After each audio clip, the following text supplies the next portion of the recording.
say welcome back to Andertons. Yeah, welcome back. Sounds like Everybody, welcome back to Andertons. Sounds like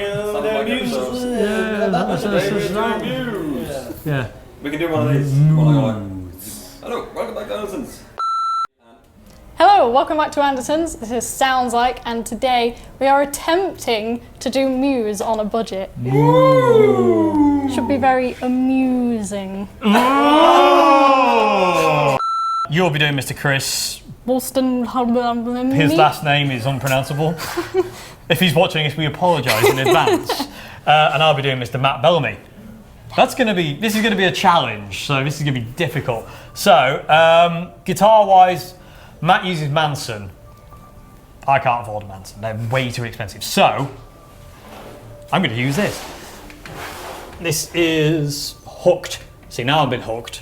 This is the Squire Affinity Telecaster in charcoal frost, £219.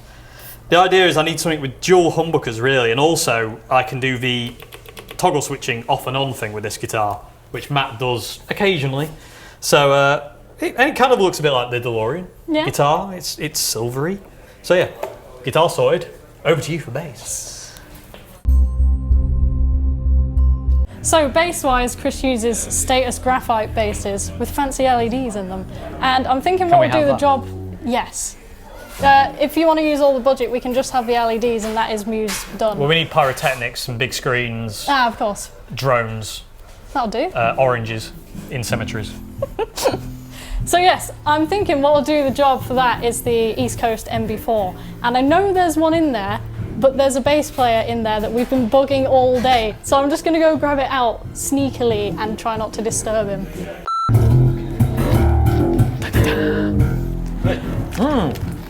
Oh, nice. Oh, Success! Like kind of looks a bit like the CICI'S as well. It's got the sharper edges. Yeah, but what was those basses he used early on in his career? Because he had those for a long time when we were doing the Orange and Cemetery tour. He used weird basses. Yeah, he used some called Pedula, which it was red originally, and Matt spray painted it black, and it's kind of worn away in a really weird place. Pedula. I know. I think that's how you say it. Sounds like a weird smell. Yeah. That's well, they call it the dragon, which is even better. Yeah. Because of the way it's worn away, it looks like a dragon. So. The new eau de parfum from Muse. Pedula. So we're now on the hunt for bass amps, and I know Chris has used in studio recordings the Ampeg SVT. Found one. Perfect! That's exactly what I wanted. So I'm hoping that the Ampeg Rocket will be a good nod to the SVTs that he's used. But live, he uses 3 bass rigs, and they're 3 Marshall 7400s. So this has got a hell of a job to fill in, but we'll make it work. So I'm looking forward to it. Who needs 3 amps? I know, and 3 bass loops. I do. Okay, so guitar amp then. Okay, I'm going Boss Guitarna. Tried and true. I'll probably go to 50 because they're normally loud enough to do small gigs with. They're ridiculous, and I love the Guitarnas, which are one of my favourite amps of all time. So I'm going to use Boss Guitarna 50. I'm going to set that up as Matt doesn't really use a clean tone. It's got a slight bit of distortion on it. So I probably end up just kind of like driving the amp and then kicking pedals over the top. But I don't know yet. We'll figure it out because I need the fuzz sound to be kind of a direct fuzz because Matt Bellamy's tone is confused. His whole setup is confusing. It's crazy. So I'm going to break it down to bare minimum and just kind of like go kind of distortion, fuzz. I'm going to see if I can get a whammy because I'm pretty sure Behringer have a multi-effects with a whammy. So, well, maybe. I don't know. We'll see if it works. The whammy's going to be the pig. That's going to be the pig one. And delay. And should be able to kind of get by with that and this. So, job's good one, hopefully. Matt Bellamy pedals. This is going to be fun. Okay, Matt is the master of effects. He's just crazy. So, I need a fuzz. I'm not thinking the Rubine fuzz might work, so I'm going to grab one of those. I know the Fox fuzz. I'm not swearing. It's the name of the pedal. Don't get me. I know that won't work 'cause it's too dark. I need something a bit more kind of brightness, and the Rubine's got the mid boost, so that'll probably work. Maybe work. I'm going to try some others as well. Distortion wise, I need something Marshally. Multiple Effects pedal by Behringer. They've got a pitch shifter. So I'm going to grab that as well and try and see if that does the whammy thing. Delay. Oh, the digital delay there. There's a Profit digital delay. I'm going to grab that for delay because it's got a couple of different settings. So I'm going to use that and it might do the crazy Matt thing. Distortion. Yeah, Revere one might work for that. Yeah, as true well. actually. Isn't it? Yeah. So we'll probably go for the Wild Throw for that as well. I might try the Noisy Boy as well, but I think again I need something high gain. So yeah, the Wild Throw will probably do the job. Yeah, cool. That's me. I think. Okay. Right. I just need a chaos pad. Yeah, I'm after weird things like bass synth, fuzz, distortion. That's pretty much it, I think. Yeah. But they're I see just a bass strange. synth. I do. Bass synth over there. So what? The mono synth. Ooh, the mono synth. Yeah. So that. That will most likely work, I hope. But the space synth that Chris uses, they no longer make. I think they only made about 800 and they're mega expensive now because that was the Akai Deep Impact. So this may or may not work, but I'm sure there's something out there that will do the job. But today I'll be trying that. So that It's got the whoop. The whoop setting. sound. It's got laser. It sounds like somebody on it. What? Oblivion. Oblivion? We're using the Oblivion sound just because it says Oblivion. There you go then. Okay, so So now that's it? I'm after fuzz, and I know we used the Black Russian Big Muffs. I don't think I'm gonna. There's a big muff. Ooh. There's the there's- Green Russian. That'll do. In the Showbiz era, he used the Green Russian Big Muff, so that should do the job, I think. Octave dividers? Yes. I think there is one up there still. Is there? Backwards and forwards we go. I did see one. I know I saw an octave divider. Pure octave. Ah, there we go. There it is. The Moore. Moore Pure Octave. There it is. Thank See? you. Not always And- as stupid as I look. Just mainly. Distortion-wise, I'm trying to think what would do the job the best. I'm going to try the Mickey, because I know at one point you used a rat distortion, so hopefully that should work. Cool. So that's me done. Yeah. No, yep, This is going to be terrifying, isn't it? I know. Matt Bellamy would just be sat in his big armchair going, sounds nothing like me.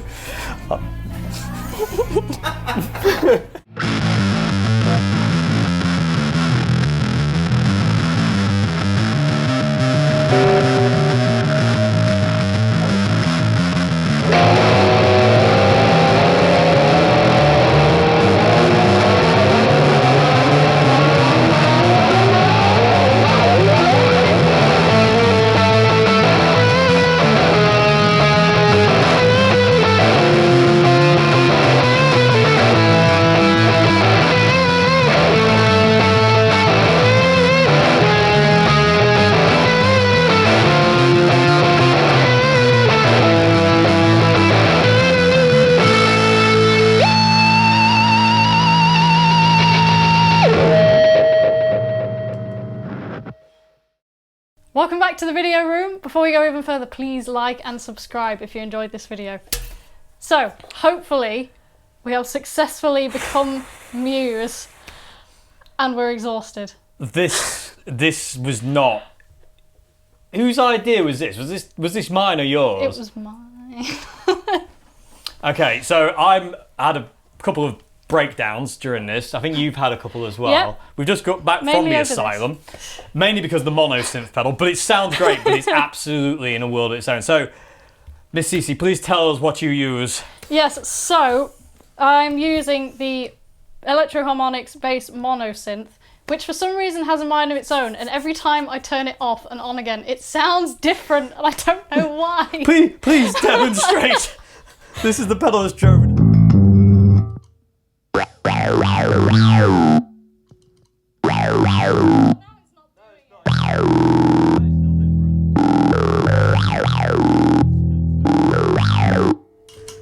Yeah, it's That was different. evidence. Yeah, evidence. Proven.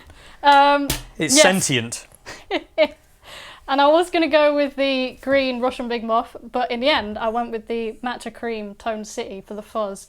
Because one, it works just as well as the Big Muff and it's cheaper, so it's more in keeping. It sounds evil. It does. Yeah, literally everything's just flat out on that. I went with a bass compressor as well, though. I wasn't initially intending to use them, but it just kicked the amp a bit better and gave it a more even sound. Aside from that, I have the Moore Pure Octave, just mainly for things like Fury and bass lines like that. So. Sorry.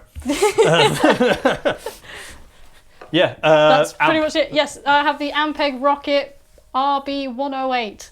And that's basically a nod to the SVTs that Chris uses on his recordings. So. Cool. And what is El Basso? This is the East Coast MB4. And basically everything is just set completely flat. So show us your just amp signal then with no pedals. So.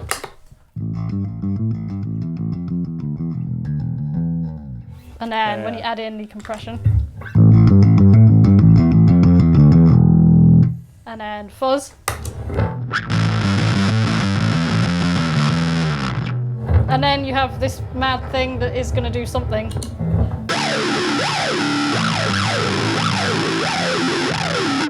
Yeah. I like it. I like it. Schizophrenic pedals are always good. And the Moore is basically for the clean tone for things like Fury, so.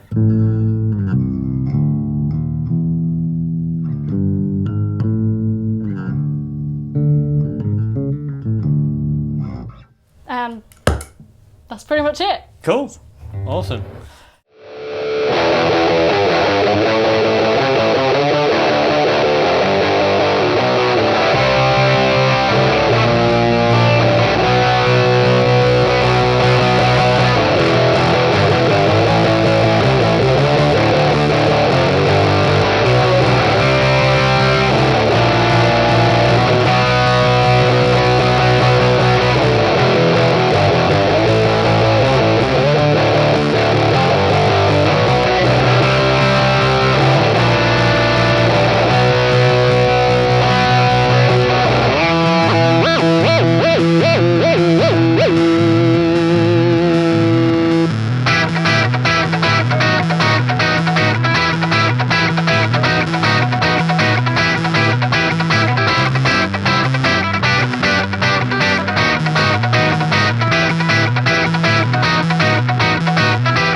So, on to Matt Bellamy, who I now despise with all my being.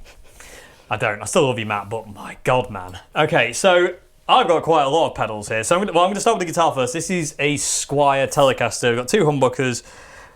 Absolute beastly guitar. I really like it. Very cool. I have one with two humbuckers, and it's basically a kill switching thing where you turn the neck pickup off, bridge pickup on all the way, and you can do that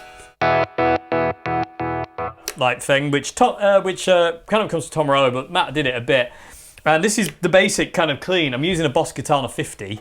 This is the basic clean.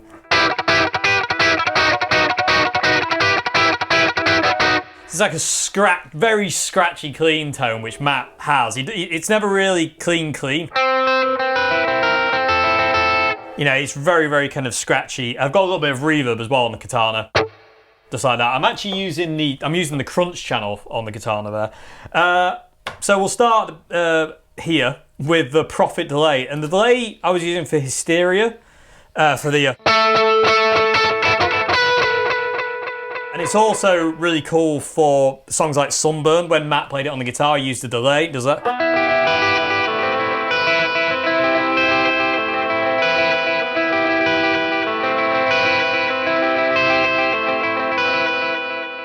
Really like that delay pedal. That's really cool. So the Rubine Fuzz was the plug-in baby, crazy sound. It's just insane. It's mentally scratchy. Again, scratchy fuzz, because Matt uses the Z-Vex built into his guitar. But I think it does a pretty good job. It's kind of just gnarly.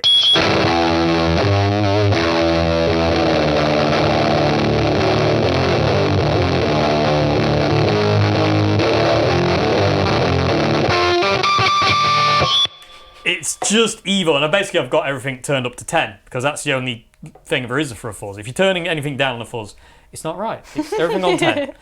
That's the way it should be. Thank you. Summer Orange Phaser, that was, again, linked with the Rubine for the plug-in baby kind of sound. So the Summer Orange is just kind of giving me this kind of like wide, phase 90 kind of sound. And when you combine it with the Rubine, it just does that crazy.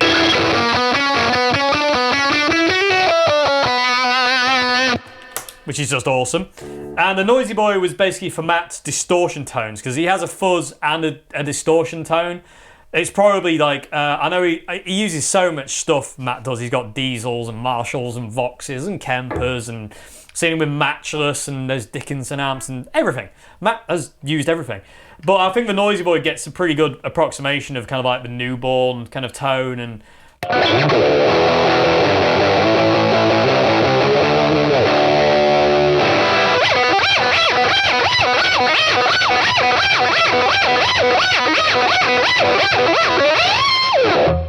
you know, it does that, and that brings me nice and neatly to the whammy pedal, which basically isn't a whammy pedal. I've got the Electro-Harmonix Pitchfork, and I've got it on latch mode, so basically it's momentary. So every time I press it down, it goes. And that's my whammy pedal, which I didn't think I was going to get a whammy, because I thought, there's no way it's going to happen. But it's there, and it's really cool.